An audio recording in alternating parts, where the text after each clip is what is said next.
These are the Israeli military secrets the BBC doesn't want you to know.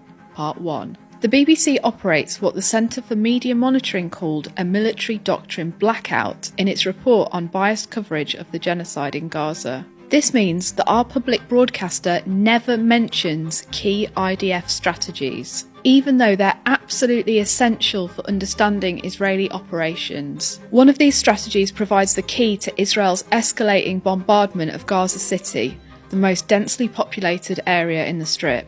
Israel announced it had formally begun operations to take control of Gaza City back in August. Since then, the IDF has decimated every essential system in Gaza City, from hospitals and schools to water infrastructure and residential homes. This is a deliberate strategy. It's called the Daya Doctrine, an Israeli military doctrine that calls for the use of massive disproportionate force and the deliberate targeting of civilians and civilian infrastructure. The Daya Doctrine is named after the Daya suburb of Beirut in Lebanon, where Hezbollah has its headquarters. In 2006, Israel decimated the Daya suburb, killing over 1,000 civilians, about a third of them children, and causing vast damage to civilian infrastructure. 2 years later, IDF chief Gadi Eisenkot announced that what happened in Daya in 2006 would be repeated in every village deemed to pose a threat to Israel. He said, "We will apply disproportionate force and cause great damage and destruction there. From our standpoint, these are not civilian villages, they are military bases.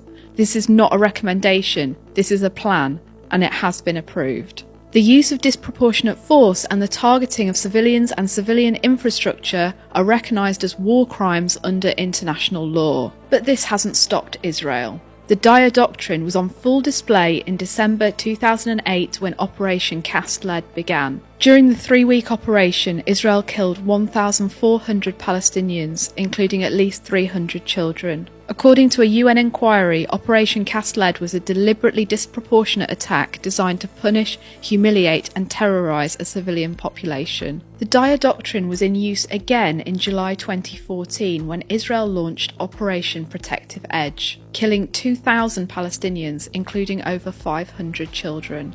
Disproportionate force and the targeting of civilians and civilian infrastructure, the Daya Doctrine, is stamped all over Israel's ongoing genocide in Gaza. Since October 2023, Israel has damaged or destroyed all 36 hospitals and 90% of schools and university buildings in Gaza. The IDF has been able to increase the destruction of private homes by using an AI system that generates targets and facilitates strikes on residential buildings at an unprecedented scale.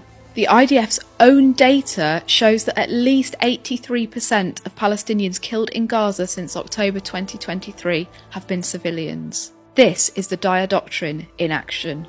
This isn't the only Israeli military secret that the BBC doesn't want to tell you about. In part 2, I'll talk about the Hannibal Directive.